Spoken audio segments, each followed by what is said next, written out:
Hi hello నమస్తే welcome back to iDream media.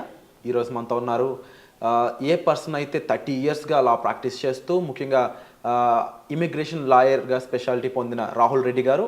So ఆయనతో మనం H1Bకి సంబంధించిన లేటెస్ట్ అప్డేట్స్ అన్ని కూడా తెలుసుకుందాం. So welcome to this episode. Hi sir. బాగున్నాండి. ఫస్ట్ ఆఫ్ ఆల్ ఇక్కడికి మీరు రావడం అనేది we are very happy. Thanks for inviting. So first thing H1Bకి సంబంధించిన ఇన్ఫర్మేషన్ మీ దగ్గర నుంచి తీసుకోవాలనుకుంటున్నాను. అందులోనూ న్యూ ఇయర్ ఈస్ కమింగ్ 2025. దానికి సంబంధించిన latest updates, new rules, regulations, policies ఏ విధంగా ఉండబోతున్నాయి? ఇప్పుడు ఫస్ట్ బైడెన్ అడ్మినిస్ట్రేషన్ జనవరి 20th ఖతమవుతుంది. కొత్త అడ్మినిస్ట్రేషన్, ట్రంప్ అడ్మినిస్ట్రేషన్ జనవరి 20th వస్తుంది.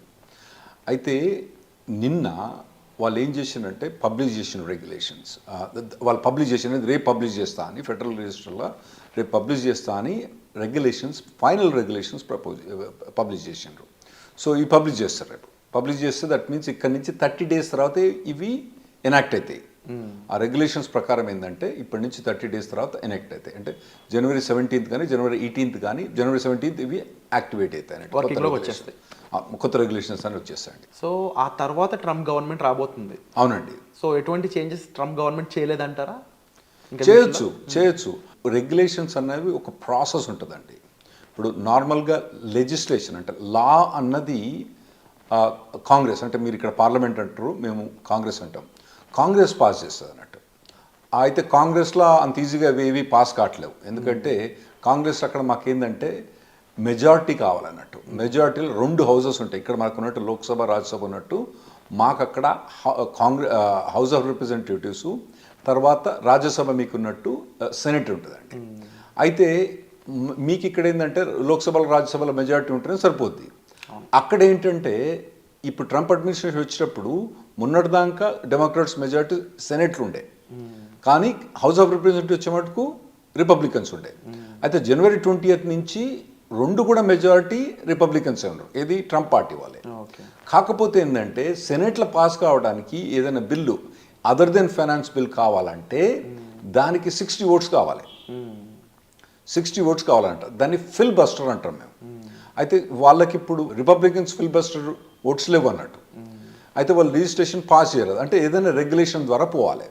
అయితే బైడెన్ అడ్మినిస్ట్రేషన్ ఏం చేశానంటే ఈ ప్రపోజ్ రెగ్యులేషన్స్ అన్నది అక్టోబర్ 2023లో ప్రపోజ్ చేసి దాన్ని అట్నే పెట్టుకున్నారు. అంటే నార్మల్గా వాళ్ళు ఏం చేస్తారు, ప్రపోజ్ రెగ్యులేషన్ పెట్టి పబ్లిక్ కమెంట్స్ అడుగుతారు అన్నట్టు. పబ్లిక్ కమెంట్స్ చేసిన తర్వాత వాళ్ళు వితిన్ 2-3 monthsలో పబ్లిష్ చేయొచ్చు ఫైనల్ రెగ్యులేషన్స్. కానీ చేయలేదు. కానీ రైట్ నౌ అంటే ట్రంప్ వచ్చే ముందే దీన్ని పబ్లిష్ చేసి ట్రంప్ వచ్చే 3 రోజుల ముందే దీన్ని ఎఫెక్టివ్ చేసిందండి. దీన్ని ట్రంప్ అండూ చేయాలంటే చాలా ఇబ్బంది పడుతుంది అతను. ఓకే. సో ఒక రకంగా కష్టమనే చెప్పాలి.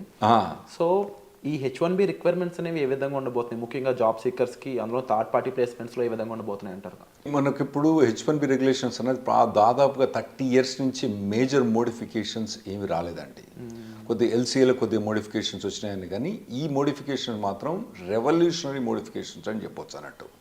2010లో ఒబామా అడ్మినిస్ట్రేషన్ ఒక మెమో, అంటే దాదాపు ఎగ్జిక్యూటివ్ ఆర్డర్ టైప్ అనుకోరాండి, ఒక మెమో పాస్ చేసి దాని ద్వారా కొన్ని ఇంప్లిమెంట్ చేసడానికి ట్రై చేసిండ్రు. అప్పుడు కోర్టుల కేసు అయ్యి అవన్నీ అయిన తర్వాత మళ్ళీ 2018లో అడ్మినిస్ట్రేషన్లో మళ్ళీ ఏం చేసినట్టు వాళ్ళు ఏం చేసిండ్రు, మళ్ళీ ఇంకొక మెమో పాస్ చేసి వాళ్ళు ఏం చేసినారు, ఇంప్లిమెంట్ చేసినట్టు ట్రై చేస్తే కోర్టు కేసు పోతే ఆ కోర్టు కేసు ఆ మెమో మొత్తం తీసి బయటపడేసింది. అప్పుడు ఏమన్నదంటే కోర్టు, ఒకవేళ గవర్నమెంట్ ఏదైనా చేంజ్ చేయదలుచుకుంటే ఎయిదర్ లా ద్వారా కానీ, అంటే పార్లమెంట్ ద్వారా కానీ, లేదంటే రెగ్యులేషన్స్కి ఒక ప్రాసెస్ ఉంటుంది అన్నట్టు. ఒక 2 year ప్రాసెస్ ఉంటుంది. ఆ 2 years ప్రాసెస్ చేసి దీన్ని రెగ్యులేషన్ తీసుకురావాలి. కానీ వాళ్ళు ఇష్టం ఉన్నట్టు ఒక మెమో పాస్ చేసి మొత్తం రూల్స్ చేంజ్ చేయరాదు అని కోర్టు జడ్జిమెంట్ ఇచ్చింది. అప్పటి నుంచి ఏం చేసినట్టే వీళ్ళు కంకణం కట్టుకుని ఏం చేసిండ్రు, ప్రపోజ్ రెగ్యులేషన్స్ అనేది అక్టోబర్ 2023లో ప్రపోజ్ చేసి ఇప్పుడు ఫైనల్గా పబ్లిష్ చేసిన అన్నట్టు. పబ్లిష్ చేసిన తర్వాత అంటే రేపు పబ్లిష్ చేస్తాను. ఇది పబ్లిష్ చేసిన తర్వాత వితిన్ 30 daysలో, అంటే ఆ రెగ్యులేషన్స్ ప్రకారం మేము చదివినప్పుడు 540 pages చదివినప్పుడు అందులో ఏముందంటే ఇది 30 daysలో ఎఫెక్టివ్ అయింది. అంటే జనవరి 17th ఎఫెక్ట్ అయింది. ఇందులో మేజర్ చేంజెస్ మన తెలుగు వాళ్ళు అబ్జర్వ్ చేసేది ఏంటంటే